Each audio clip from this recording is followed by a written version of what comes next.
शहंशाह अकबर का दरबार लगा था। चांदनी रात की ठंडक सुबह की नरम धूप में बदल चुकी थी, पर अकबर के माथे पर चिंता की गहरी लकीरें थी। उन्होंने अपने प्रिय वजीर बीरबल की ओर देखा। बीरबल, मेरे राज्य में इन दिनों इतनी शांति है कि मुझे डर लगने लगा है। कोई ऐसा पेचीदा मामला क्यों नहीं आ रहा जिसमें तुम्हारे दिमाग का पनीर बन जाए? बीरबल मुस्कुराए। जहां पनाह, शांति का श्रेय आपको जाता है, लेकिन आज सुबह एक अजीबोगरीब मसला आया है जो न सिर्फ आपका बल्कि पूरे शहर का सिर खुजला रहा है।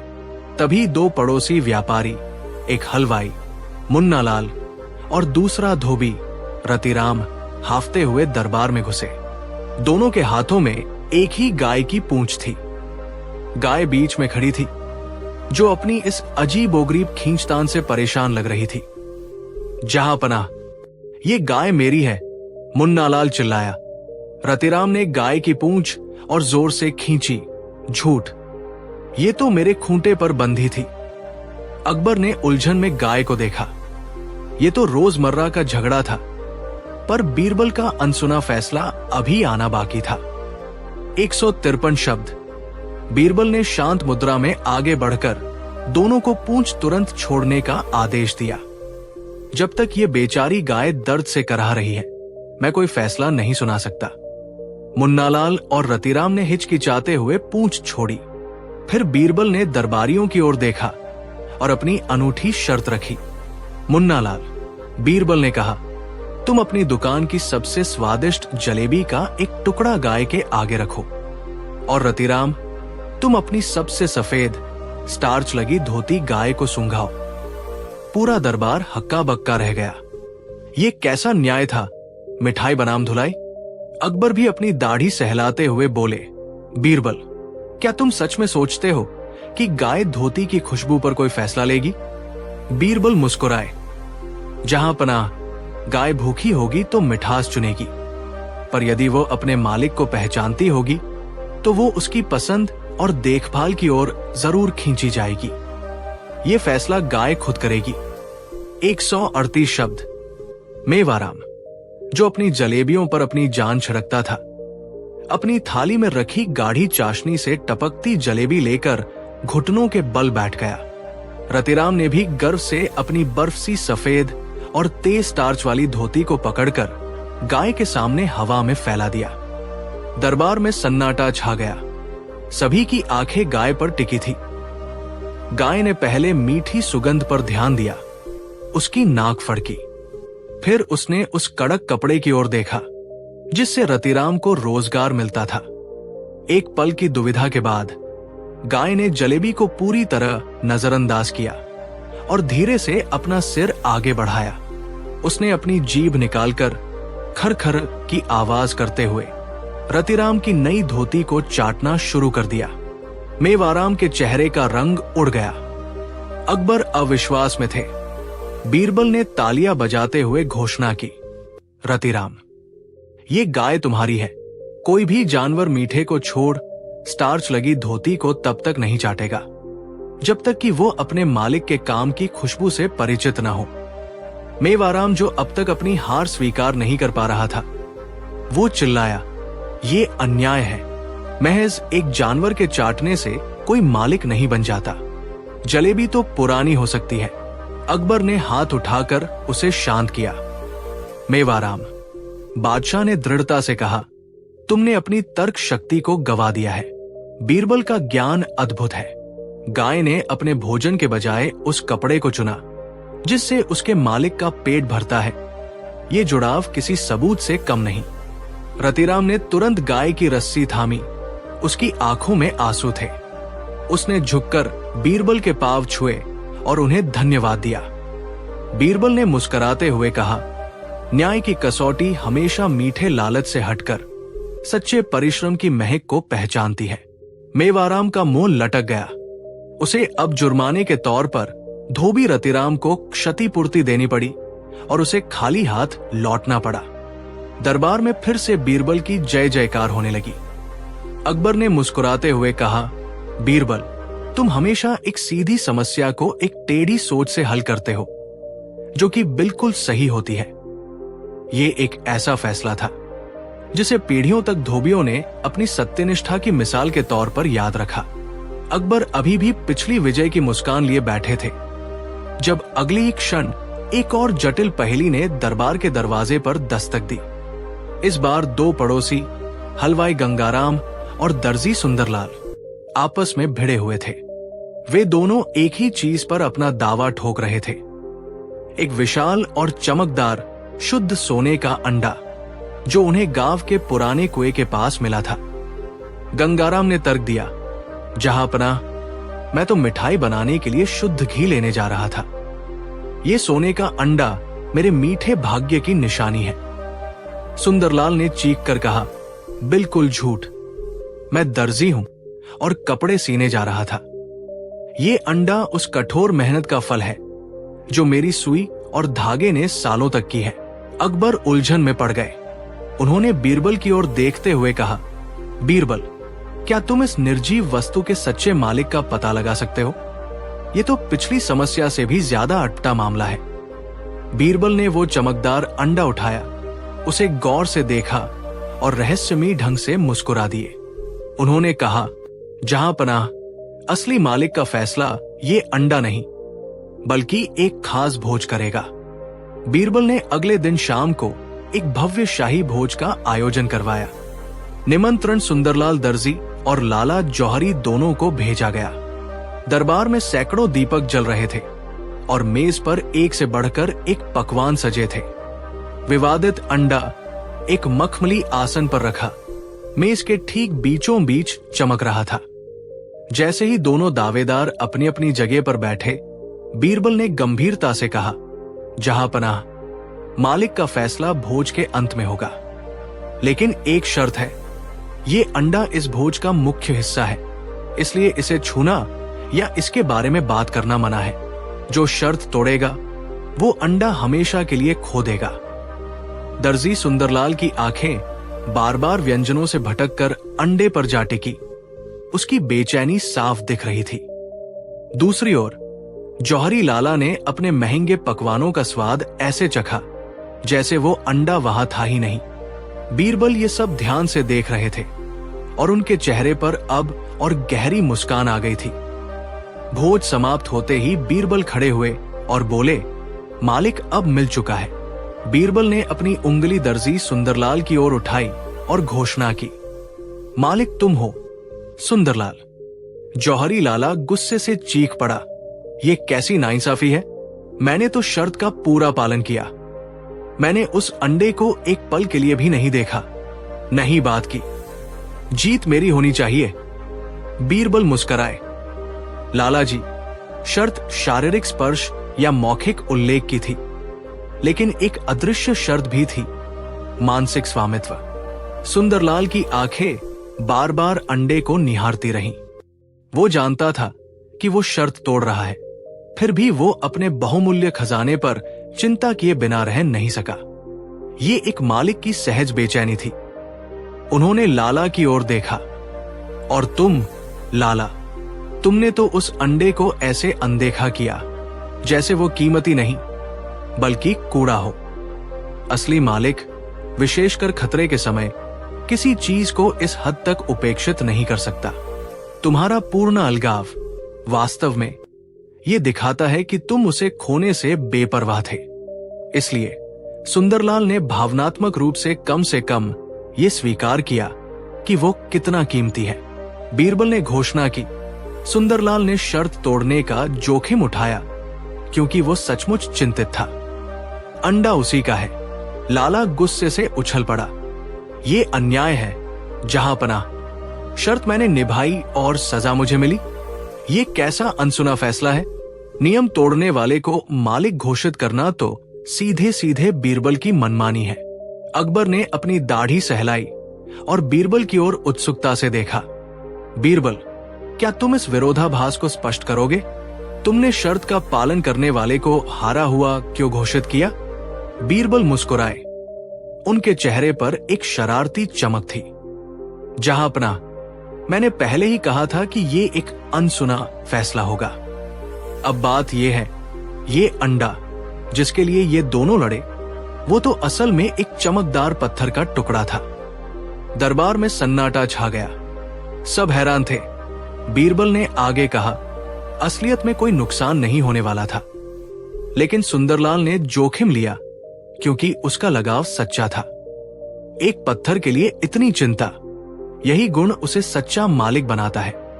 बीरबल ने सुंदरलाल को विजेता घोषित किया और कहा, जाओ, ये पत्थर का अंडा अब तुम्हारा है।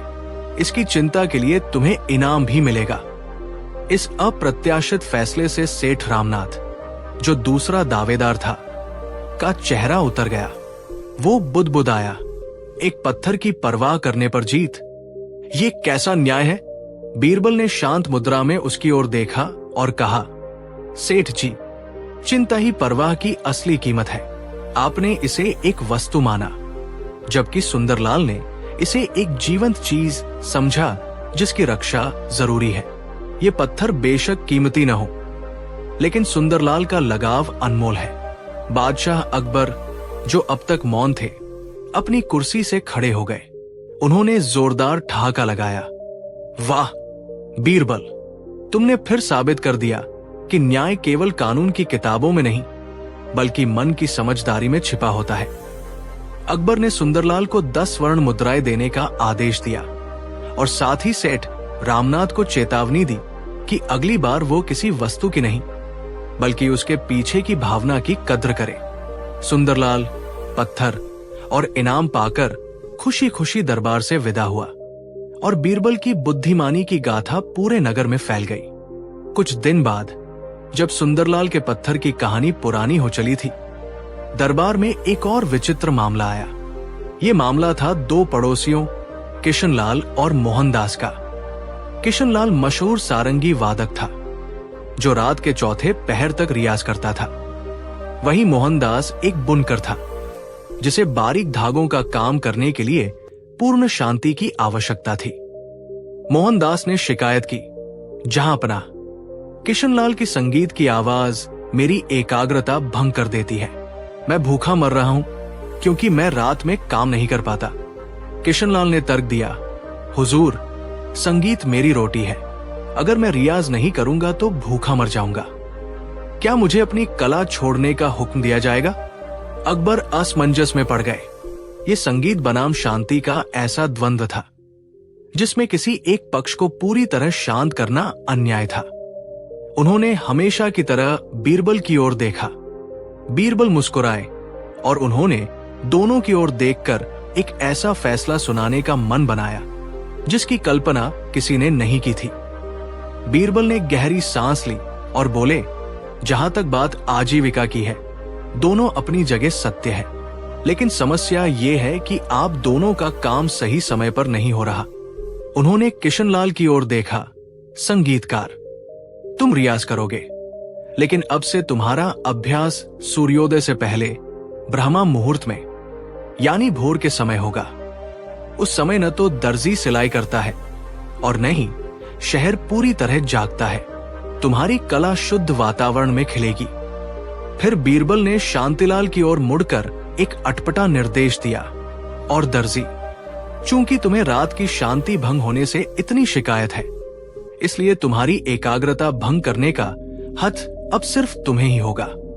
तुम रात में हर 2 घंटे के अंतराल पर ठीक 5 मिनट के लिए अपनी दुकान के भीतर जोर जोर से चिल्लाओगे या अपनी सिलाई मशीन को बिना धागे के तेज गति से चलाओगे। इससे तुम्हारा गुस्सा और शिकायत दोनों बाहर निकल जाएंगे। दरबार हंस पड़ा। दोनों व्यक्तियों को यह फैसला अजीब लगा, लेकिन कोई इसे अन्यायपूर्ण नहीं कह सकता था। बिरजू, दर्जी, के लिए यह फैसला जल्द ही एक यातना बन गया।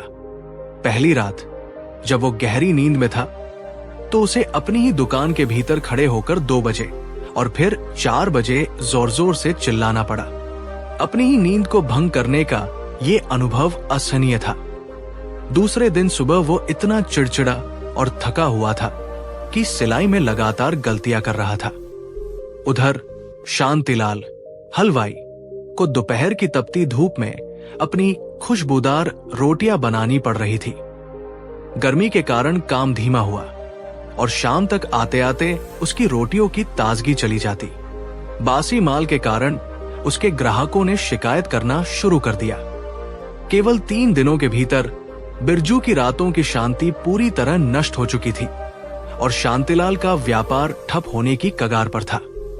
दोनों को एहसास हुआ कि बीरबल ने उन्हें सजा नहीं दी थी, बल्कि उन्हें उनकी आदतों का ही आईना दिखाया था। अपनी समस्याओं को लेकर वे एक बार फिर परेशान मुद्रा में बीरबल के पास पहुंचे। परेशान मुद्रा में बीरबल के सामने खड़े होकर दोनों ने बिना कुछ कहे ही अपनी हार स्वीकार कर ली। उनके चेहरे पर पश्चाताप और थकावट स्पष्ट झलक रही थी।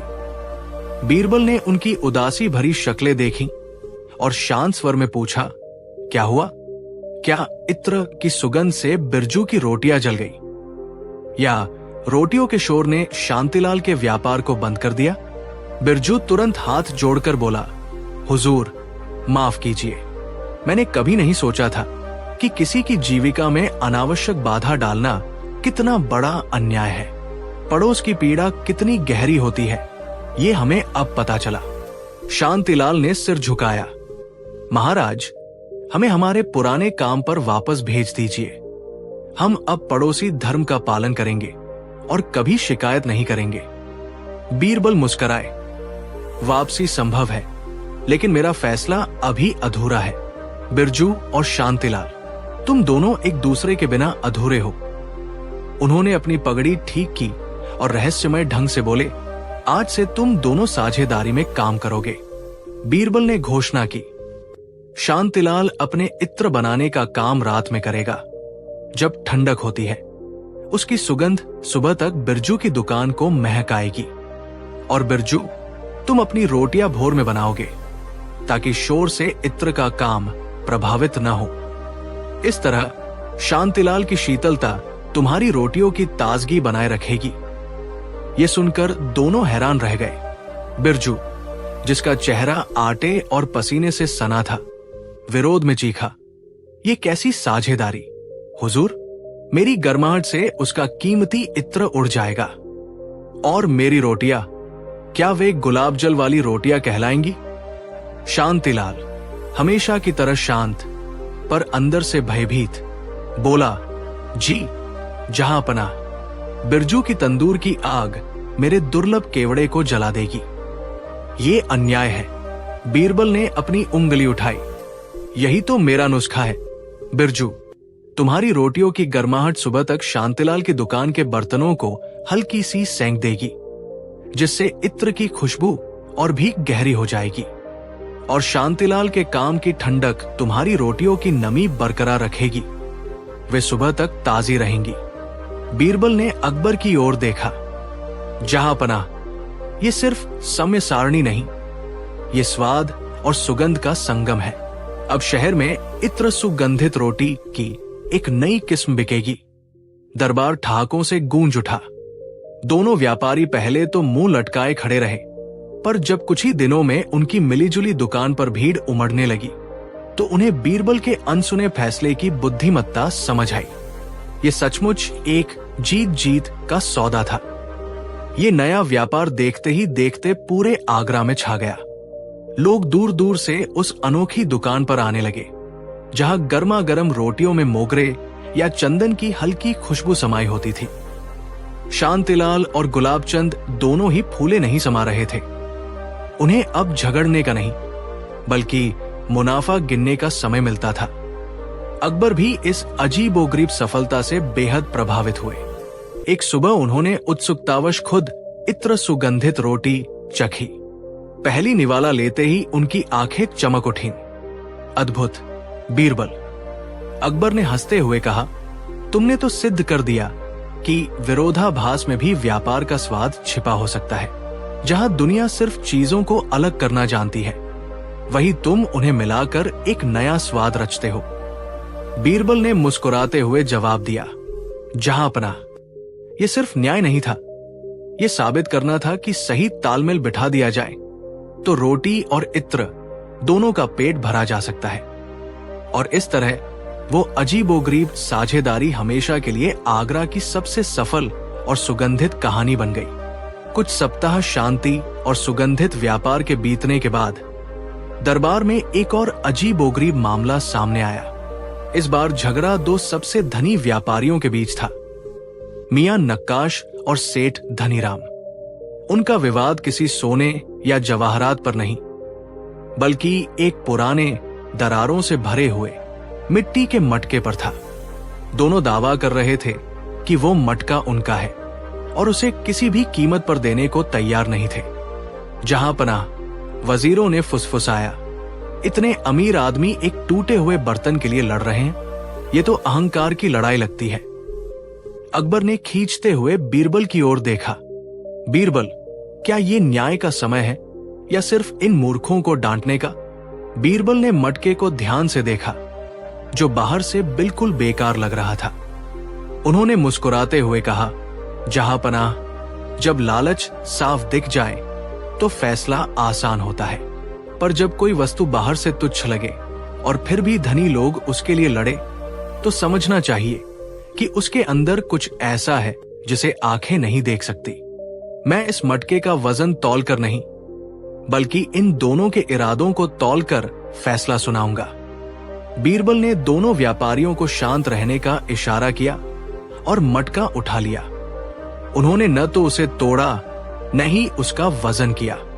इसके बजाय उन्होंने मटके के मुंह को सूंघा और फिर उसकी मिट्टी पर अपनी उंगलियां फेरी। बीरबल ने मुस्कुराते हुए कहा, जहां पनाह, रामलाल और शिवदयाल दोनों ही झूठ बोल रहे हैं। ये कोई साधारण मटका या पारिवारिक निशानी नहीं, बल्कि एक जल चूषक मटका है। ये सुनते ही दोनों लालची व्यापारियों के चेहरे सफेद पड़ गए। बीरबल ने आगे समझाया, ये मटका विशेष मिट्टी से बना है, जिसका उपयोग प्राचीन काल में रेगिस्तान के यात्री किया करते थे। ये किसी भी नमी को तुरंत सोख लेता है, जिससे अंदर रखी वस्तु कई वर्षों तक ताजी रहती है। इसका ऐतिहासिक मूल्य, हिस्टोरिकल वैल्यू, सोने से कहीं अधिक है। उन्होंने मटके में तत्काल पास रखा पानी डाला और देखते ही देखते सारा पानी मिट्टी में समा गया। बीरबल ने घोषणा की, इसका असली मालिक न ये लालची है, न वह। ये अनमोल कलाकृति अब शाही संग्रहालय की शोभा बढ़ाएगी। अकबर ने प्रशंसा में सिर हिलाया। दोनों दावेदार, जो क्षण भर पहले तक मटके को पाने के लिए जमीन आसमान एक कर रहे थे, अब अपने खाली हाथों को देखते रह गए। उनके चेहरे ऐसे उतर गए थे मानो किसी ने उनके मुंह से अंतिम निवाला छीन लिया हो। पहला आदमी निराशा में बड़बड़ाया, हुजूर, ये कैसा फैसला? हमारा दावा झूठा था, मान लिया, पर कम से कम हमें हमारी मेहनत का कुछ तो इनाम मिलना चाहिए था। हमने इतने सालों तक इसे हिफाजत से रखा। बीरबल ने अपनी दाढ़ी सहलाते हुए कहा, मेहनत? तुम दोनों ने केवल लालच की हिफाजत की है, और लालच का इनाम होता है खाली हाथ। तभी अकबर जोर से हंस पड़े। उन्होंने बीरबल की पीठ थपथपाई। बीरबल, तुमने इतिहास की रक्षा की और दो लालचियों को एक जरूरी सबक भी सिखा दिया। लेकिन अब मुझे उस मटके की विशेषता देखनी है। क्या उसे संग्रहालय भेजने से पहले पानी पीने के काम में लाया जा सकता है? बीरबल ने मुस्कुराते हुए कहा, हुजूर, ये मटका अब शाही धरोहर है, पर आपके लिए मैं जरूर एक नया, विशेष रूप से ठंडा पानी रखने वाला मटका पेश करूंगा। 135 वर्ड्स। कुछ दिन बाद बीरबल ने वो विशेष मटका दरबार में पेश किया। वो मिट्टी का एक साधारण सा दिखने वाला घड़ा था, लेकिन उसके रंग में एक अजीब सी चमक थी। अकबर ने उत्सुकता से पूछा, बीरबल, इसकी विशेषता क्या है? ये तो हमारे आम मटकों जैसा ही दिख रहा है। बीरबल ने हाथ जोड़कर कहा, जहां पनाह, ये मटका केवल पानी ठंडा नहीं करता, बल्कि ये पीने वाले के दिमाग को भी ठंडा रखता है। अकबर ने जिज्ञासावश गिलास भर पानी पिया। पानी इतना शीतल था कि उन्हें लगा जैसे उन्होंने बर्फ का गोला पी लिया हो। उनकी आंखों में तुरंत पानी आ गया और वो कांप उठे। अरे बीरबल, ये तो अत्यधिक ठंडा है। शायद ये दिमाग को नहीं, बल्कि सीधे दांतों को जमा देगा। अकबर ने हंसते हुए शिकायत की। बीरबल भी हंस पड़े। हुजूर, लालच की आग को बुझाने के लिए थोड़ी अतिरिक्त ठंडक तो जरूरी है ना, ताकि भविष्य में कोई शाही धरोहर को लालच की नजर से न देखे। अकबर ने ठंडी हंसी के साथ बीरबल की बुद्धिमानी को स्वीकार किया। अकबर ने एक गहरी सांस ली, जिससे उनकी नाक में थोड़ी सी ठंडक भर गई। बीरबल, तुम्हारी युक्ति अद्भुत है, लेकिन उस दरबारी का क्या जिसने शाही खजाने पर बुरी नजर डाली थी? उसे क्या दंड दिया गया है? बीरबल ने अपनी दाढ़ी सहलाते हुए कहा, हुजूर, हमने उसके लिए अनसुना फैसला सुनाया है। और वो क्या है? अकबर उत्सुक हो गए। चूंकि दरबारी को बेशकीमती चीजों का बहुत लालच था, इसलिए अब उसे कीमत समझनी होगी। आज से वो शाही बर्फ घर का नया नियंत्रक अधिकारी होगा। उसे अगले 6 महीने तक हर सुबह ये सुनिश्चित करना होगा कि महल के लिए लाई जाने वाली सारी बर्फ इतनी शीतल हो कि उसे देखकर लालची की रूह तक कांप जाए। अकबर ने पहले तो माथा ठोंका, फिर जोर से ठंडी हंसी हंस पड़े। यानी अब वो अपने लालच को हर सुबह अत्यधिक ठंड से धोएगा। बीरबल, तुम्हारी बुद्धिमानी का जवाब नहीं, ये सजा भी और सबक भी। लालची दरबारी, जिसका नाम मानिकचंद था, बीरबल का ये शीतल फैसला सुनकर हक्का बक्का रह गया। उसके माथे पर लालच की जगह डर के मोती झिलमिला उठे। वो तुरंत घुटनों के बल बैठ गया। जहां पनाह, मैं क्षमा मांगता हूं। ये कैसी सजा है? मुझे ये पद स्वीकार नहीं। मैं धन लुटाने को तैयार हूं, पर इतनी ठंड। अकबर ने गंभीर होते हुए हाथ उठाया। बहुत हुआ मानिकचंद, लालच की आग बुझाने के लिए ये शीतलता आवश्यक है। तुम खुशकिस्मत हो कि बीरबल ने तुम्हें केवल एक सबक दिया है, सजाए मौत नहीं। मानिकचंद के पास विरोध का कोई रास्ता नहीं था। अगले ही दिन से उसने शाही बर्फघर में अपनी ड्यूटी शुरू कर दी। कीमती रेशमी चोगों की जगह अब उसके पास मोटे ऊनी कपड़े थे, जो बर्फ की हड्डी गलाने वाली ठंड को बमुश्किल रोक पाते थे। 6 महीने पूरे होते होते मानिकचंद ने न सिर्फ लालच छोड़ दिया, बल्कि अब वो किसी भी कीमती चीज के नाम से भी कांपने लगता था। बीरबल का ये अनसुना फैसला केवल सजा नहीं, बल्कि लालच की रूह तक को शुद्ध करने वाला एक शीतकालीन उपचार बन गया था। 6 महीने बाद मानिकचंद को दरबार में बुलाया गया। वो अब रेशमी चोंगे वाला व्यापारी नहीं, बल्कि एक दुबला-पतला, फीका पड़ा हुआ व्यक्ति था, जिसके चेहरे पर हर समय हल्की कंपी बनी रहती थी। उसके कपड़े साधारण ऊन के थे, मानो वो गर्मी में भी सर्दी ढूंढ रहा हो। अकबर ने उसे देखकर अपनी हंसी मुश्किल से रोकी और पूछा, कहो मानिकचंद, तुम्हारा शाही उपचार कैसा रहा? अब तुम्हारी कीमती चीजों के प्रति क्या राय है? मानिकचंद तुरंत झुका। उसके शरीर में जैसे बर्फ की सहरन दौड़ गई। वो कांपते हुए बोला, जहां पनाह, अब तो अगर कोई मुझे सोने के गहने के बदले एक गर्म ईंट भी दे दे, तो मैं उसी को कीमती मानूंगा। कीमती चीजों का नाम सुनते ही मुझे ऐसा लगता है जैसे मैं फिर से उस हड्डी गला देने वाली बर्फ के बीच खड़ा हूं। मेरी लालच की रूह बर्फ के नीचे दब चुकी है, हुजूर। बीरबल ने मुस्कुराकर कहा, यही वो बर्फीला न्याय था। जहां पनाह, अब ये व्यापारी न सिर्फ लालच छोड़ चुका है, बल्कि अब ये किसी को भी ठंडा नहीं कर पाएगा। अकबर ने दिल खोलकर ठाका लगाया और मानिकचंद को उसकी ईमानदारी का इनाम देकर आजाद कर दिया। बीरबल का ये अनसुना फैसला सदियों तक दरबार में लालच की शीतकालीन छुट्टी के तौर पर याद किया जाता रहा। इस बर्फीले न्याय की चर्चा पूरे साम्राज्य में फैल गई। हालांकि दरबार में कुछ दरबारी ऐसे भी थे जिन्हें बीरबल की बढ़ती शोहरत फूटी आंख नहीं सुहाती थी। इन्हीं में से एक थे पंडित दीनदयाल, जो स्वयं को बुद्धि और विवेक में बीरबल से कम नहीं मानते थे। एक शाम जब दरबार लगा हुआ था, पंडित दीनदयाल आगे बढ़े और उन्होंने बीरबल को चुनौती दी। अगर आप सच में इतने ज्ञानी हैं, तो मुझे ये बताइए, बीरबल, पंडित ने चुनौती भरे स्वर में कहा, दुनिया में ऐसी कौन सी चीज है जो सबसे ज्यादा भारी होने के बावजूद सबसे हल्की है और जिसे सबसे ज्यादा छुपाया जाता है, फिर भी वो सब जगह है? दरबार में सन्नाटा छा गया। ये प्रश्न न कानूनी था, न आर्थिक। ये बीरबल की बुद्धिमत्ता की सच्ची परीक्षा थी। अकबर भी उत्सुकता से बीरबल की ओर देखने लगे कि क्या बीरबल इस पहेली का अनसुना फैसला दे पाएंगे या पंडित दीनदयाल का पलड़ा भारी होगा।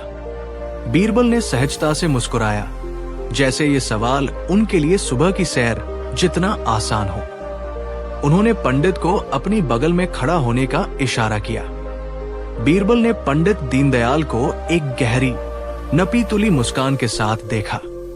पंडित जी, उन्होंने शांत स्वर में कहा, यह प्रश्न किसी वस्तु का नहीं बल्कि मानव स्वभाव का है। सबसे भारी होने के बावजूद सबसे हल्की चीज वो है जिसे मनुष्य ज्ञान या धन के बावजूद ढोता रहता है, वह है उसका अहंकार।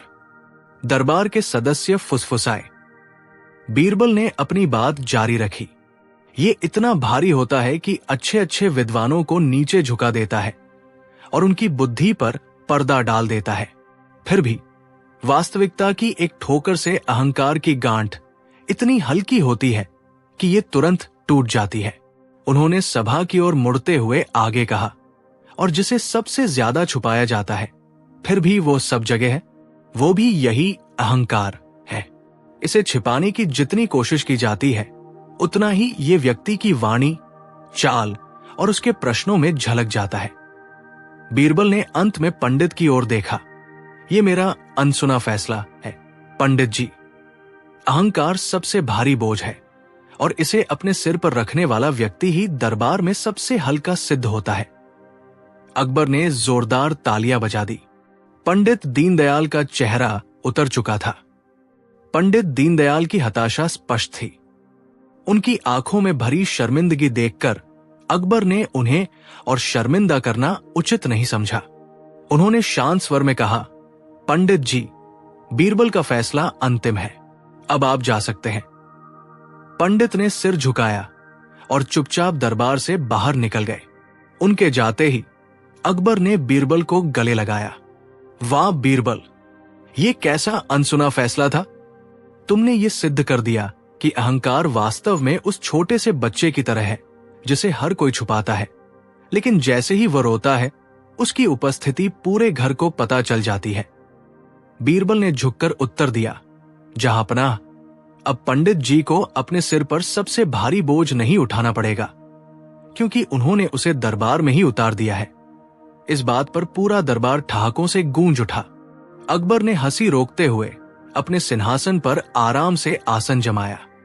उन्होंने अपनी दाढ़ी सहलाते हुए बीरबल की ओर देखा। तुम्हारा यह फैसला बीरबल इतना सीधा था कि इसका मर्म समझना आसान नहीं। ये तो बताओ, तुमने पंडित जी को सबसे भारी बोझ के बारे में पूछकर उनका अहंकार क्यों जगाया? क्या अहंकार को चुपचाप मरने देना बेहतर नहीं था? बीरबल ने बड़ी नम्रता से सिर झुकाया। जहां पनाह, अहंकार एक जहरीला कांटा है। अगर इसे चुपचाप छोड़ दिया जाए तो ये धीरे धीरे पूरे व्यक्तित्व को सड़ा देता है। मैंने बस इतना किया कि मैंने उस कांटे को सबके सामने खींच लिया। तो तुम्हारा मतलब है कि तुमने उनका इलाज किया, मुकदमा नहीं निपटाया? दरबार के एक दरबारी ने उत्सुकता से पूछा। बिल्कुल, बीरबल बोले, ज्ञान का सच्चा आनंद हल्कापन देता है, बोझ नहीं। अब पंडित जी दोबारा विद्वान बनेंगे, लेकिन एक विनम्र हृदय के साथ। अब उनके सिर पर सिर्फ ज्ञान होगा, घमंड नहीं। यह सुनकर अकबर ने एक गहरी सांस ली और मुस्कुराते हुए कहा, तुम्हारा दिमाग बीरबल ईश्वर का दिया हुआ एक अनमोल खजाना है। अकबर ने अपनी कुर्सी से उठकर बीरबल को गले लगाया। तुमने सही कहा बीरबल, ये सिर्फ न्याय नहीं, ये आत्मा का शुद्धिकरण है। तुमने दिखाया कि सबसे बड़ी सजा अहंकार को तोड़ना है, ताकि व्यक्ति अपनी असली पहचान पा सके। दरबार में सन्नाटा छा गया। सभी दरबारी इस अनूठे फैसले पर आश्चर्यचकित थे। जहां अपराधी को शर्मिंदगी नहीं बल्कि आत्मबोध मिला था। पंडित जी, जो अब तक शर्मिंदगी से सिर झुकाए खड़े थे, धीरे से आगे आए। उनके चेहरे पर घमंड की जगह अब पश्चाताप और गहरी विनम्रता थी। पंडित जी ने हाथ जोड़कर कहा, महाराज और बीरबल जी, आपने मुझे सजा नहीं दी, आपने मुझे एक नया जीवन दिया है।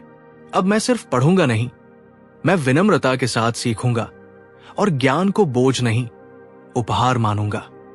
बीरबल ने झुककर प्रणाम किया और मुस्कुराते हुए कहा, जहांपनाह, ज्ञान की इमारत तभी मजबूत बनती है जब उसकी नींव नम्रता की हो, वरना वो बस एक रेत का महल बन जाता है।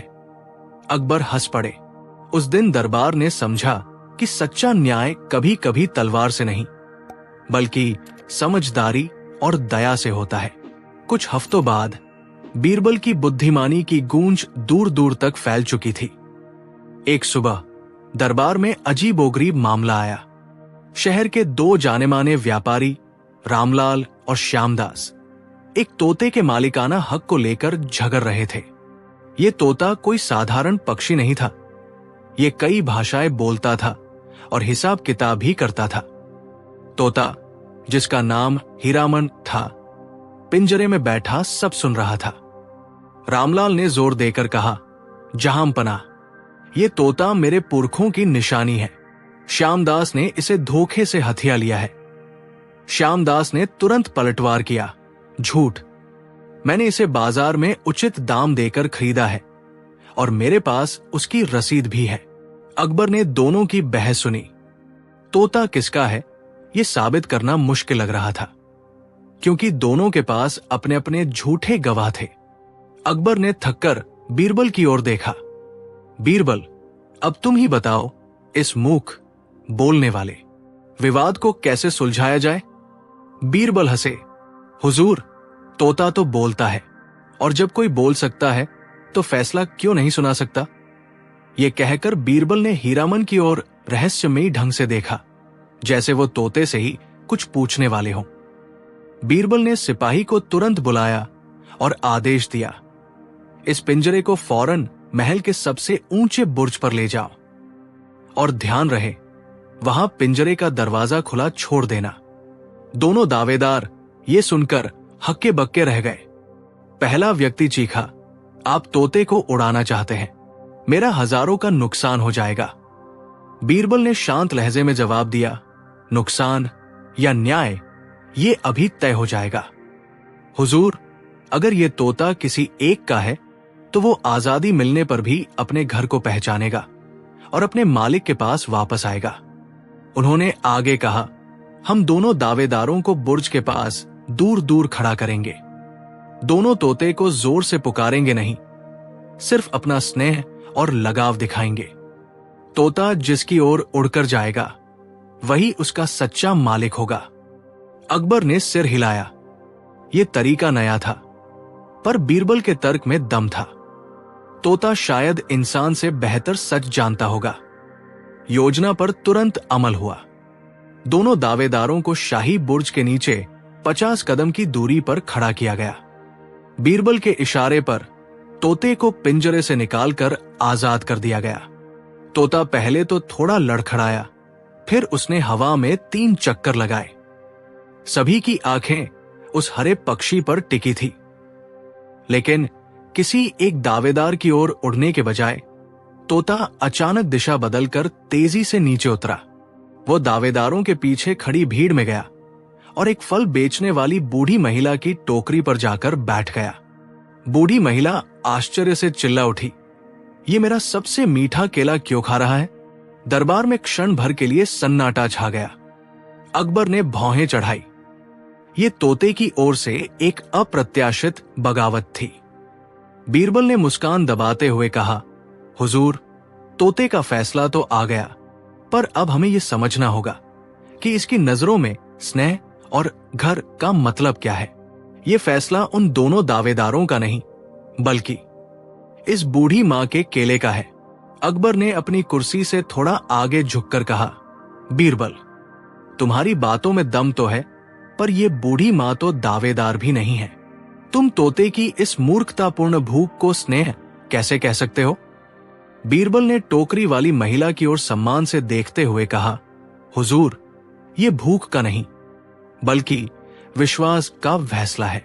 दोनों दावेदारों ने तोते को आलीशान घरों और झूठे वादों का लालच दिया, लेकिन तोता जानता था कि जहां इतना ज्यादा दिखावा है वहां सच्चा स्नेह नहीं मिल सकता।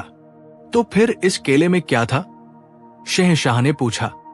केला, हुजूर, ये इस मां का अनमोल त्याग था।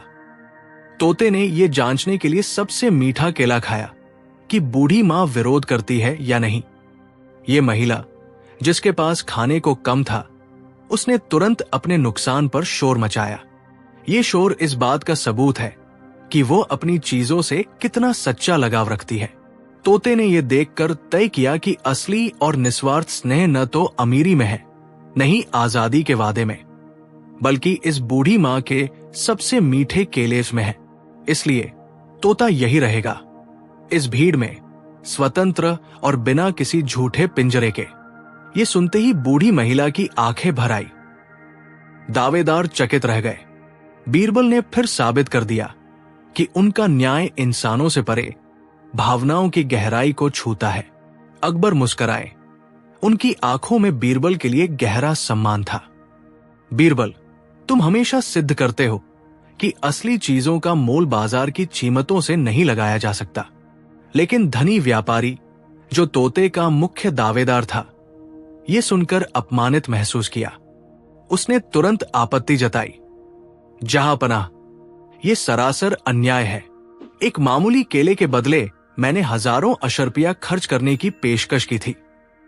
क्या एक केले का टुकड़ा मेरे पूरे सम्मान और धन से बड़ा हो गया? बीरबल ने व्यापारी को तिरछी नजरों से देखा।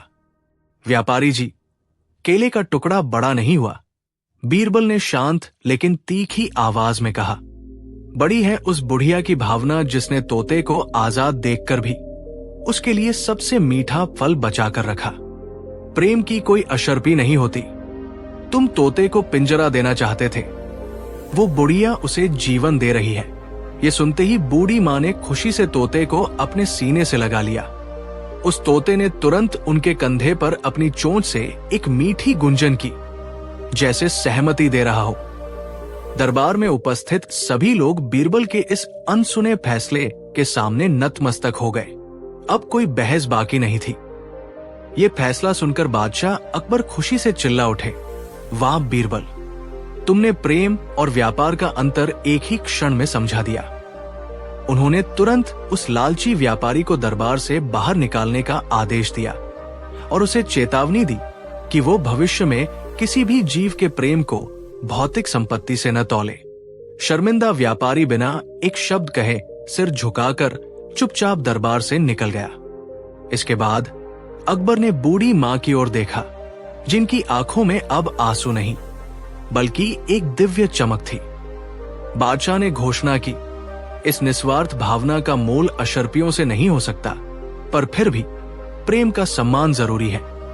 उन्होंने बुढ़िया को इनाम के तौर पर सोने की एक थैली भेंट की, ताकि वो बिना किसी चिंता के बाकी जीवन तोते के साथ बिता सके। दरबार तत्म होते ही वो तोता उड़कर सीधे बीरबल के कंधे पर जा बैठा और अपनी मीठी चोंच से उनकी दाढ़ी को सहलाया। बीरबल मुस्कुरा उठे, क्योंकि प्रेम की इस निशानी के सामने दुनिया का कोई भी इनाम छोटा था। तोता जैसे ही बीरबल के कंधे पर बैठकर उनकी दाढ़ी सहलाने लगा, दरबारी मान सिंह ने व्यंग्य किया, वाह बीरबल, ये तोता भी जानता है कि असली बुद्धि कहां निवास करती है। पर क्या ये केवल चापलूसी कर रहा है? बीरबल ने तोते को बड़े प्यार से उठाया और बादशाह की तरफ देखते हुए बोले, जहांपनाह, ये सिर्फ चापलूसी नहीं, ये एक अनसुना फैसला है। उन्होंने घोषणा की, आज से मैंने ये फैसला लिया है कि ये तोता हमारे शाही दरबार का सत्य परीक्षक होगा। ये सुनकर सभी दरबारी हंस पड़े। बीरबल ने अपनी बात पर जोर दिया, ये जीव निस्वार्थ प्रेम को पहचानता है। अब से जिस भी मुकदमे में सच्चाई और झूठ का प्रश्न होगा, हम इसे बुलाएंगे। यदि ये तोता बिना डरे किसी व्यक्ति के हाथ से दाना खा ले, तो मान लिया जाएगा कि उसका दावा सच्चा है। ये नया अनूठा नियम सुनकर बादशाह अकबर भी अपनी हंसी न रोक पाए और उन्होंने सिर हिलाते हुए इस अजीब फैसले को मंजूरी दे दी। दरबारियों के बीच फुसफुसाहट शुरू हो गई कि बीरबल अब तोते के सहारे न्याय करेंगे। कुछ ही दिनों बाद दरबार में सत्य परीक्षक तोते को परखने का पहला अवसर आ गया। एक धनी व्यापारी ने शिकायत की कि गरीब तेली, तेल निकालने वाला, ने उसकी बहुमूल्य रत्न जड़ित माला चुरा ली है। तेली बार बार कसम खाकर कहता था कि उसने माला नहीं देखी। बीरबल ने तुरंत तोते को पिंजरे से बाहर निकालने का आदेश दिया। पहले व्यापारी को बुलाया गया। व्यापारी ने आत्मविश्वास से दाने हाथ में लिए। तोते ने झिझकते हुए उसके हाथ से एक दाना लिया। दरबार में फुसफुसाहट हुई, व्यापारी सच्चा है। फिर बीरबल ने तेली को बुलाया। गरीब तेली डर से कांप रहा था। उसने कांपते हाथों से तोते को दाना दिया, लेकिन इस बार तोता बिना किसी संकोच के उड़कर तेली के पास पहुंचा और उसके हाथ से तुरंत दाना खा लिया। ये देख बादशाह अकबर चौंक गए। बीरबल मुस्कुराए, हुजूर, ये कैसी अजीब पहेली है। तोते ने दोनों के हाथ से दाना खाया है। इसका अर्थ है दोनों सच्चे हैं या फिर दोनों झूठे। सारे दरबारी हैरान थे। बीरबल का ये न्याय का तरीका पहली ही परीक्षा में उलझ गया था। बीरबल ने अपनी दाढ़ी सहलाते हुए कहा, हुजूर, तोते का पेट तो भर गया, अब हमें उसका मन टटोलना होगा। उन्होंने दोनों दावेदारों को आदेश दिया कि वे अपने अपने दावे का समर्थन करने वाली कोई ऐसी चीज लाएं जो तोते के रोजमर्रा के जीवन से जुड़ी हो। व्यापारी फौरन एक रेशमी कपड़ा और चांदी का छोटा प्याला ले आया। वहीं गरीब तेली एक पुरानी तेल की महक वाली छोटी लकड़ी की डंडी और थोड़ा सा सरसों का तेल लेकर आया। बीरबल ने सबसे पहले व्यापारी की वस्तुएं तोते के सामने रखी। तोते ने उन्हें अन्य भाव से देखा। फिर बीरबल ने तेली द्वारा लाई गई तेल से भीगी हुई लकड़ी की डंडी तोते के पास रखी। अचानक तोता अपने पंखों को फड़फड़ाने लगा और खुशी से चहकते हुए तेली की डंडी पर अपनी चोंच रगड़ने लगा। बीरबल ने घोषणा की, तोते ने भोजन दोनों से लिया क्योंकि वो भूखा था, पर प्रेम और पहचान उसने अपनी पुरानी दुनिया से दर्शाई है। सारे दरबारी सांस थामे खड़े थे। ये तोते का न्याय नहीं, बल्कि उसकी आदतों का न्याय था। जहां पनाह, परिणाम स्पष्ट है। बीरबल ने अपनी बात पूरी की। मनुष्य भले ही चीजों को खरीद ले, पर आदतों और प्रेम की डोर नहीं तोड़ सकता। ये तोता तेली के वातावरण में पला बढ़ा है, इसलिए तेल की डंडी इसे घर की याद दिलाती है। व्यापारी ने इसे बाद में खरीदा होगा, लेकिन तेली ने इसे पाला है। उन्होंने जोर देकर कहा, खरीदी हुई वस्तु पर कानूनी अधिकार हो सकता है, पर पाले हुए जीव पर नैतिक और भावनात्मक अधिकार तो तेली का ही बनता है। इस तोते का असली मालिक अब से तेली ही रहेगा। व्यापारी क्रोधित हुआ और विरोध में कुछ कहना चाहा, पर तेली कृतज्ञता से हाथ जोड़कर जमीन पर झुक गया। सम्राट अकबर खिलखिला उठे, बीरबल, तुमने तोते को न्यायालय का सबसे सच्चा गवाह बना दिया। ये फैसला वाकई अनसुना है। आज एक गूंगे पक्षी ने साबित कर दिया कि असली दौलत बाजार की कीमत नहीं, बल्कि पहचान होती है। दरबार तालियों की गड़गड़ाहट से गूंज उठा। दरबार की कार्यवाही समाप्त होने पर वो धनी व्यापारी जमीन पर बिखरे सिक्कों को देखते हुए रुआसा हो गया। उसने अंतिम प्रयास करते हुए बीरबल से कहा, हुजूर, तोता तो गया, पर कम से कम मुझे मेरी खरीदारी के लिए खर्च किए गए सोने के सिक्कों की कीमत तो वापस मिलनी चाहिए। बीरबल ने मुस्कुराते हुए कहा, व्यापारी, तुमने तोते को तो पैसे दिए थे, पर तोते ने वो दौलत किसे दी? तेली को। इसका मतलब है कि तोते ने अपनी मर्जी से अपना नया मालिक चुना और बाजार के नियम तोड़ दिए। इसलिए तोते की खरीद पर लगा सारा पैसा अब तेली का नैतिक इनाम है। व्यापारी का चेहरा उतर गया, जबकि तेली खुशी से झूम उठा। सम्राट अकबर ने बीरबल को गले लगाया। बीरबल, तुमने सिद्ध कर दिया कि कानून की किताबों से ऊपर इंसान का दिल होता है। ये सिर्फ फैसला नहीं था, ये एक मीठी सीख थी। और उस दिन से उस तोते को न्याय का गवाह कहा जाने लगा। राज्य भर में बीरबल के इस अनूठे फैसले की गूंज कई दिनों तक सुनाई दी।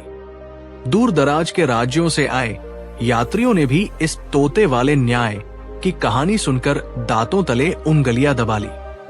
सम्राट अकबर ने व्यापारी को हिदायत दी कि वो भविष्य में मनुष्यों की भावनाओं का सम्मान करे, न कि केवल बाजार के मुनाफे का। तेली को न केवल धन मिला, बल्कि उसे शाही संरक्षण भी प्राप्त हुआ, क्योंकि उसने सच्चाई और करुणा का परिचय दिया था।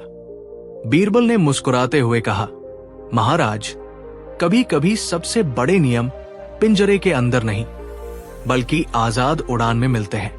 न्याय का गवाह तोता अब शाही संरक्षण में आ गया था, पर वो तेली के घर ही रहा। वो अक्सर तेल की चक्की पर बैठकर मीठी बोली बोलता, और जब भी दरबार में कोई जटिल मसला आता, अकबर मजाक में बीरबल से पूछता, ओ मेरे ज्ञानी दोस्त, क्या न्याय का गवाह तोता इस पर कोई नया फैसला सुनाना चाहेगा? और हर कोई हंस पड़ता। कुछ दिनों बाद दरबार में एक अत्यंत ही मूर्खतापूर्ण मगर जटिल मामला आया। आगरा के दो प्रसिद्ध व्यापारी, एक हलवाई मिठाई बनाने वाला और एक साहूकार पैसा उधार देने वाला, एक पुरानी दीवार को लेकर झगड़ रहे थे। दीवार सालों पहले गिर चुकी थी और उसके मलबे के बीच से एक बहुत ही पुराना जंग लगा हुआ लोहे का संदूक मिला। संदूक खाली था, लेकिन दोनों दावा कर रहे थे कि वो संदूक उनकी पुश्तैनी संपत्ति है। साहूकार बोला, महाराज, संदूक मेरे घर की तरफ ज्यादा झुका हुआ था, इसलिए ये मेरा है। हलवाई चीखा, नहीं, मैंने इसे पहले देखा था, इसे छूकर मैंने इसे अपना बना लिया। अकबर ने खींचते हुए बीरबल की ओर देखा और व्यंग्य किया, ओ मेरे ज्ञानी दोस्त, क्या न्याय का गवाह तोता इस जंग लगे संदूक की वसीयत पढ़कर सुनाएगा? उसका नया फैसला क्या होगा कि जिसका संदूक उसी की दीवार? बीरबल ने सिर झुकाया और मुस्कुराते हुए कहा, महाराज, तोता वसीयत तो नहीं पढ़ेगा, पर वो स्वामित्व का एक ऐसा नियम जरूर बताएगा जो अभी तक किसी अदालत में सुना ही नहीं गया है। इस फैसले में न संदूक महत्वपूर्ण होगा और न ही दीवार। ये सुनकर सारा दरबार उत्सुकता से भर गया। बीरबल ने तुरंत पिंजरे में बंद तोते को अपने हाथ में लिया और दोनों दावेदारों, यानी दीवार के मालिक और संदूक को छूने वाले व्यक्ति की ओर देखा। उन्होंने कहा, यह तोता साधारण नहीं है, ये जानता है कि असली त्याग क्या होता है। अब सुनिए मेरा नया फैसला। ये तोता आज से एक दिन के लिए तुम दोनों के पास रहेगा। अकबर ने भौहें चढ़ाई, और इससे फैसला कैसे होगा? बीरबल ने मुस्कुराते हुए जवाब दिया, महाराज, स्वामित्व का ये नियम कहता है कि सच्चा मालिक वही है जो अपनी दौलत को सबसे कमजोर जीव की सेवा में खर्च करने से न हिचके। इसे केवल बाजरा या दाना नहीं चाहिए, इसे आज रात शुद्ध केसर और भीगे हुए बादाम खिलाए जाने चाहिए। उन्होंने आगे कहा, कल सुबह हम देखेंगे कि दोनों में से किसने तोते पर, जो संदूक का गवाह है, अपनी सबसे कीमती वस्तु यानी केसर और बादाम खर्च की है। जो व्यक्ति इस सेवा में पीछे हटेगा वो संदूक के लिए भी सच्चा मालिक नहीं हो सकता, क्योंकि उसकी नजर केवल पाने पर है, देने पर नहीं। सारा दरबार इस अटपटे न्यायिक सौटी पर हंस पड़ा। दोनों दावेदार, एक लालची व्यापारी और एक साधारण किसान, हैरान परेशान दरबार से विदा हुए। व्यापारी, जिसका नाम धनराज था, घर जाकर तुरंत हिसाब लगाने लगा। उसने सोचा, एक तोते पर इतना महंगा भोजन बर्बाद करना सरासर मूर्खता है। ये संदूक तो मेरा ही है, मैं क्यों फालतू में केसर पर पैसा खर्च करूं? मैं इसे साधारण दाना खिलाकर काम चला लूंगा। उसकी नजर पूरी तरह से संदूक के खजाने पर थी, तोते की सेवा पर नहीं। दूसरी ओर गरीब किसान रामू के पास खुद खाने के लिए विशेष कुछ नहीं था। फिर भी उसने बीरबल के आदेश का पालन करने का निश्चय किया। उसने अपनी पत्नी से बचा खुचा घी और मुश्किल से मिले 2-4 बादाम मांगे। उसने आधी रात तक मशक्कत करके तोते के लिए किसी तरह केसर की एक चुटकी का इंतजाम किया, ये जानते हुए भी कि अगली सुबह उन्हें खुद भूखा रहना पड़ सकता है। सत्य की परीक्षा शुरू हो चुकी थी और सारा दरबार अगली सुबह के फैसले का इंतजार कर रहा था। अगली सुबह दरबार खचाखच भरा था। हीरालाल अपनी कीमती लिबास में सीना ताने खड़ा था। उसके सोने के पिंजरे में रखा तोता खामोश और उदास दिख रहा था, क्योंकि उसके सामने रखी चांदी की कटोरी में रात का बचा खुचा बासी खाना जस का तस रखा था। दूसरी ओर रामू का पिंजरा साधारण था, पर तोता फुर्ती से चहक रहा था। उसकी कटोरी बिल्कुल खाली थी। बीरबल ने दोनों पिंजरों का बारीकी से मुआयना किया। उन्होंने हीरालाल के तोते को छू कर देखा। वो सिकुड़ा हुआ एक कोने में दुबका था। बीरबल ने मुस्कुराते हुए रामू के तोते की तरफ देखा। रामू का तोता उछलकर बीरबल की उंगली पर आ गया और उनके कंधे पर बैठकर खेलने लगा। हीरालाल तुरंत आगे बढ़ा और आत्मविश्वास से बोला, जहांपनाह, मैंने तो इस तुच्छ पक्षी को शाही व्यंजन दिए थे, पर यह बेअदब है कि इसने छुआ भी नहीं। ये मेरे खजाने के लायक नहीं है। बीरबल ने शांत स्वर में रामू से पूछा, रामू, तुमने इसे क्या खिलाया कि ये इतना प्रसन्न है और सब कुछ खा गया? रामू ने सिर झुकाकर कहा, हुजूर, मैंने सिर्फ हुक्म का पालन किया, पर मैंने इसे अपने हाथों से खिलाया, अपनी परवाह के साथ। इसने सिर्फ मेरा प्यार खाया है। बीरबल की आंखें चमकी। उन्होंने खजाने की ओर इशारा करते हुए एक ऐसा फैसला सुनाया जिसकी किसी ने कल्पना भी नहीं की थी। खजाना। बीरबल ने जोर से हंसते हुए कहा, शेरशाह जी, आपने पक्षी को अपने खजाने का मूल्य बताया, पर आप ये भूल गए कि स्नेह किसी भी सोने से ज्यादा कीमती होता है। आपने उसे व्यंजन दिए, पर हृदय से नहीं। उन्होंने खजाने की पेटियों की ओर इशारा किया। ये स्वर्ण मुद्राएं और रत्न केवल तभी खजाना कहलाते हैं जब इनमें प्रेम और ईमानदारी की चमक हो। बीरबल ने फैसला सुनाया, रामू, तुमने अपने प्यार से इस पक्षी का दिल जीता है, इसलिए इस पूरे खजाने का असली वारिस तुम हो। और सेठ जी, उन्होंने धनी व्यापारी की ओर देखा, तुम इस तुच्छ पक्षी से सीखो कि अहंकार का निवाला स्नेह के एक दाने से भी छोटा होता है। आज से तुम रामू के पास जाओगे और सीखोगे कि किसी जीव को कैसे खिलाया जाता है। दरबार में सन्नाटा छा गया। यह पहला फैसला था जहां खजाने को धन के बजाय दिल के भाव से नापा गया था। रामू खुशी से रो पड़ा और सेठ जी का सिर शर्म से झुक गया। अकबर बादशाह इस अनूठी न्याय दृष्टि से इतने अभिभूत हुए कि उन्होंने खड़े होकर जोरदार ताली बजाई। उन्होंने बीरबल की बुद्धिमत्ता की प्रशंसा करते हुए कहा, तुम्हारे फैसलों में हमेशा धन से बड़ा इंसानियत का वजन होता है। लेकिन कहानी यही खत्म नहीं हुई।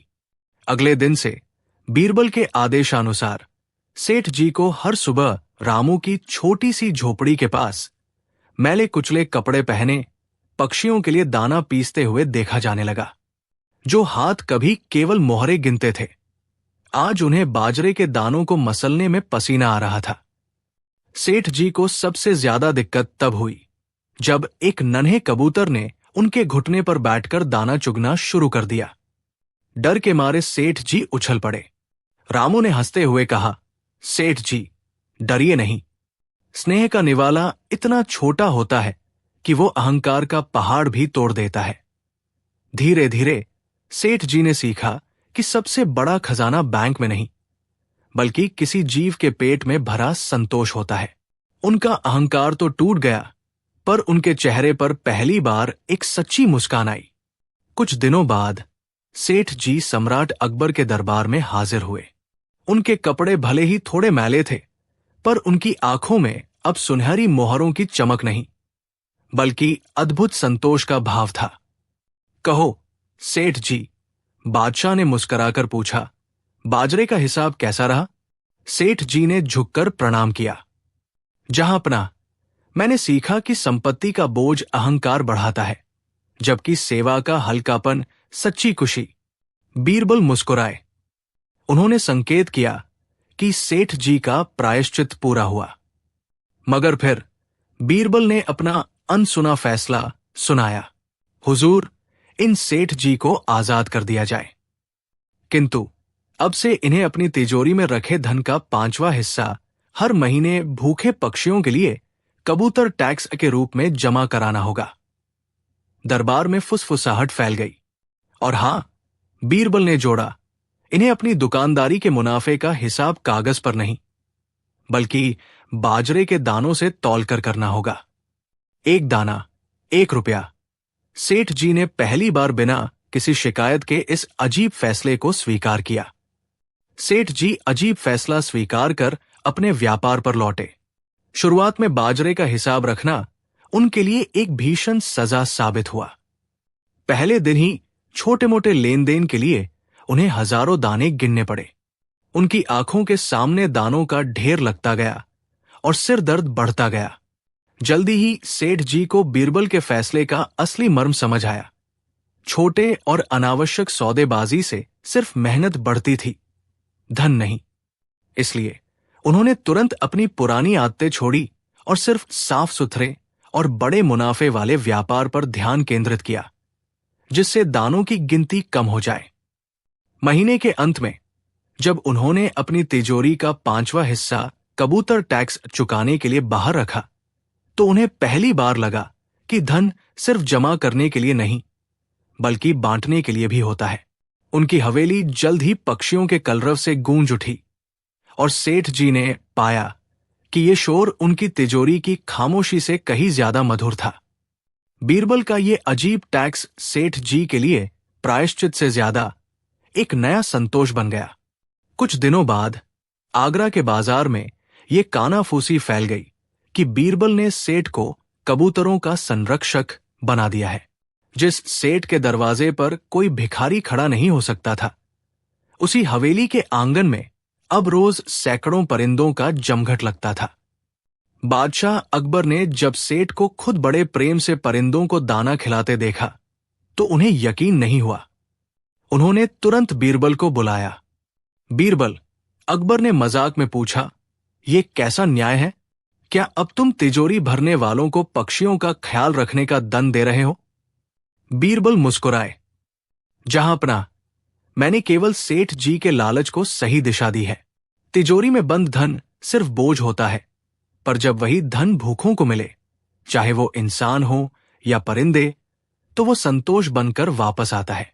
सेठ जी अब गरीब नहीं हुए, बल्कि उन्होंने सबसे बड़ी दौलत यानी मन की शांति कमा ली है। लालच की गांठ खोलने के लिए कभी कभी अजीबोगरीब हथौड़े की जरूरत पड़ती है। ये सुनकर अकबर भी मुस्कुराए और बीरबल की बुद्धिमानी को सलाम किया। जहांपनाह ने बीरबल की पीठ थपथपाई और कहा, वाह बीरबल, तुम सचमुच रत्नों की खान हो। लेकिन अब इस लालची सेठ का क्या हाल है, जिसने कुछ देर पहले अपनी तिजोरी खाली होने का दुख मनाया था? सेठ जी, जिनका नाम धनपाल था, अपने बिखरे हुए कपड़ों को संभालते हुए आगे आए। उनके चेहरे पर अब डर नहीं, बल्कि एक अजीब सी उदासी छाई हुई थी। उन्होंने धीमी आवाज में कहा, महाराज, मेरा दिल अब पक्षियों की चहचहाहट से भर गया है। पहले मैं केवल रुपए गिनता था, अब मैं बाजरे के दाने गिनता हूं। ये अजीब सजा है। बीरबल हंसते हुए बोले, सेठ जी, ये सजा नहीं, ये तो आपके लालच भरे जीवन से छुट्टी है। याद रखें, अगली बार जब आप दाना डालें, तो सोचिए कि आप अपना धन किसी जरूरतमंद को नहीं, बल्कि खुद को मन की शांति के लिए दान कर रहे हैं। दरबार में ठहाके गूंज उठे।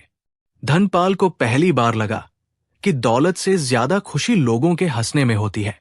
अकबर ने बीरबल को एक कीमती हार भेंट करने का आदेश दिया, जिसे बीरबल ने तुरंत दरबार के सबसे गरीब सेवक को दे दिया।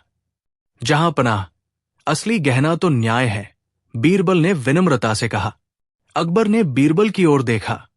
उनके चेहरे पर गर्व और स्नेह का भाव था। उन्होंने कहा, बीरबल, तुम हमेशा मेरे फैसलों को भी छोटा साबित कर देते हो। दौलत बांटते हुए तुम्हें कभी संकोच नहीं होता, लेकिन मुझे डर है कि यदि तुम ऐसे ही गरीबों में उपहार बांटते रहे, तो एक दिन मेरे खजाने में तुम्हारे लिए भेंट देने को कुछ नहीं बचेगा। बीरबल ने मुस्कुराते हुए उत्तर दिया, जहांपनाह, जब तक आपके पास न्याय है, तब तक आपके खजाने में सबसे बड़ी दौलत मौजूद है, और मुझे यकीन है कि वो दौलत कभी खत्म नहीं होगी। उस दिन दरबार से लौटते हुए सेठ धनपाल ने पहली बार अपने घर के बाहर बैठे एक गरीब भिखारी को रुककर देखा। उसने मुट्ठी भर दाने दिए और अजीब सी शांति महसूस की। ये सचमुच बीरबल के अनसुने फैसले का सबसे बड़ा असर था। एक लालची सेठ अब दान में सुख ढूंढ रहा था। सेठ धनपाल का यह बदलाव जल्द ही आगरा की गलियों में चर्चा का विषय बन गया। उसके व्यापारिक साझीदार और प्रतिस्पर्धी दोनों ही हैरान थे। जिस सेठ ने कभी एक फूटी कौड़ी भी दान में नहीं दी, वो अब हर सुबह अपने गोदाम के दरवाजे पर आने वाले जरूरतमंदों के लिए भोजन का प्रबंध करता था। एक दिन जब सेठ जी अपने नित्य दान के बाद बेहद प्रसन्नचित्त होकर व्यापार की तैयारी कर रहे थे, तो उनके मुनीम ने डरते हुए कानाफूसी की। सेठ जी, अगर हम इसी दरियादिली से चलते रहे तो लाभ की गणना बिगड़ जाएगी। हमारी पुरानी खाता भेज के नियम क्या कहते हैं? धनपाल ने अपने मुनीम को स्नेह से देखा। उनकी आंखों में पुरानी वाली लालच नहीं, बल्कि एक अजीब सी चमक थी। उन्होंने कहा, मुनीम, तुम अब भी पुरानी बही के पन्ने पलट रहे हो। अब मैं समझ गया हूं कि कुछ लाभ कागज पर नहीं, दिलों में लिखे जाते हैं। बीरबल का फैसला सिर्फ बादशाह के लिए नहीं था, वो मेरे लिए भी था। जिस दौलत को बांटा जाए वही असली और कभी न खत्म होने वाली दौलत है। अब यही हमारा नया नियम है। यह सुनकर मुनीम ने सिर झुका लिया, क्योंकि वो जानता था कि यह सनक नहीं, बल्कि गहरी संतुष्टि का परिणाम था। धनपाल का यह नया नियम जल्दी ही आगरा के बाजारों में चर्चा का विषय बन गया। जहां पहले वो एक कौड़ी भी निकालने से पहले 10 बार सोचता था, वही अब वो खुले हाथों से दान करता था, पर साथ ही एक अजीब शर्त रखता था। वो गरीबों को अनाज या वस्त्र देता और साथ में एक खाली कागज का टुकड़ा थमा देता। ये ले लो, धनपाल कहता, लेकिन इस कागज पर केवल एक हस्ताक्षर करना होगा। यह हस्ताक्षर ये साबित करेगा कि तुमने उस दौलत को नहीं लिया जिसे तुम बांटोगे। अगले सप्ताह लौटकर मुझे अपनी भलाई की कहानी सुनाओगे। लोग हैरान थे। दौलत लेने के बजाय वे दौलत बांटने का वादा कर रहे थे। कुछ ही दिनों में आगरा में छोटे छोटे उपकार की एक नई लहर दौड़ गई। जब यह खबर बीरबल तक पहुंची तो वो हंसते हंसते लोटपोट हो गए। अगले दिन दरबार में बादशाह अकबर ने बीरबल की ओर देखकर मजाक में कहा, बीरबल, लगता है तुमने धनपाल का नाम बदलकर दानपाल रख दिया है। कहीं ऐसा न हो कि वो अगली बार अपनी हवेली ही दान कर दे और हम दोनों को ही बेघर होना पड़े। बीरबल ने सम्मान से झुककर उत्तर दिया, जहां पनाह, घबराइए मत। आपकी सलामती हमारी पहली फिक्र है। असल में मैंने धनपाल को वो दौलत दी नहीं जो गिनी जाती है। मैंने उसे सुख की वो पूंजी दी है जिसका हिसाब लगाने की जरूरत नहीं पड़ती। ये सुनकर बादशाह मुस्कुरा दिए। ठीक तभी सप्ताह पूरा होने पर धनपाल ने दरबार में प्रवेश किया। वो अब पहले जैसा चिंतित और थकाहारा सेठ नहीं लग रहा था। उसके चेहरे पर एक नई शांति और चमक थी। अकबर ने उत्सुकता से पूछा, आओ दानपाल, आओ, हमें बताओ, कैसा लगा दौलत बांटने का ये नया व्यापार? क्या तुम सच में अपनी हवेली दान करने वाले हो? धनपाल ने गहरी सांस ली और झुककर सलाम किया। हुजूर, मैंने पहली बार जाना कि दौलत बांटने में जो आनंद है वो उसे जमा करने में कभी नहीं रहा। जब मैंने एक गरीब को कंबल दिया तो उसकी आंखों में जो रोशनी दिखी वो मेरे खजाने के सबसे बड़े हीरे से भी ज्यादा कीमती थी। धनपाल ने कहा, हां हुजूर, मैंने अपनी हवेली के द्वार जरूरतमंदों के लिए खोल दिए हैं और कल ही मैंने अपनी आधी से ज्यादा दौलत गरीबों में बांट दी। मैं आजाद हूं हुजूर। पहली बार मैं उस चिंता से मुक्त हूं जो इस दौलत को बचाकर रखने में लगी रहती थी। अकबर ने संतुष्टि से बीरबल की ओर देखा। बीरबल, तुमने तो कमाल कर दिया। मैंने सोचा था कि तुम किसी कोड़े की सजा दोगे, लेकिन तुमने तो दानपाल का हृदय ही बदल दिया। अब जब इसने अपना कर्ज चुका दिया है तो क्या इसे माफ कर दिया जाए? बीरबल मुस्कुराया और झुककर सलाम किया। माफी जरूर मिलेगी, जहां पनाह, पर मेरा फैसला अभी पूरा नहीं हुआ है। उन्होंने दानपाल की ओर मुड़ते हुए कहा, असल में दौलत दान करने की सजा पूरी हो गई है। अब इनाम देने का समय है।